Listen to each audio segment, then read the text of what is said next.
Hey guys, today we're going to take a look at how we set up geofencing. So on your dashboard, you come over to your campaigns, you come down to geofencing notification, click on that, hit the add new button, and you can give it a name like I'm just going to call this demo, and then slap in an address. So I'm going to put in, since I'm in Toronto, Canada, put in CN Tower. You can put it in any address, and when you tab over, it will automatically pick up the address from Google Maps.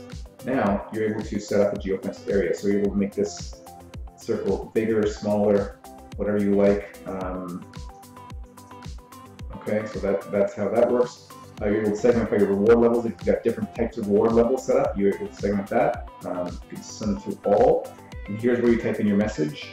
Stop by and get a free ice cream. Okay, hit the active button, submit, and you'll see it's the active over here.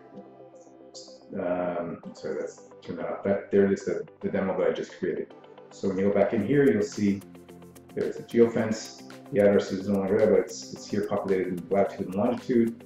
The range in meters is 972. Again, you can make this as big or as small as you want.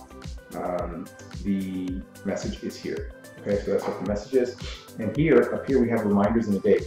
So if you have people that live in this area, right, and they're, like, let's say your business is right here and people live around here and they go in and out of the area all the time and they're getting pinged all the time, they're going to delete your app. So what we recommend is reminders in a day, clicking on that. We have it set to 1 right now, so that means any device can only receive 1 geofence notification every 24 hours. So it's not pinging them all the time in and out. So the higher you make it, the more times the notification is going to go.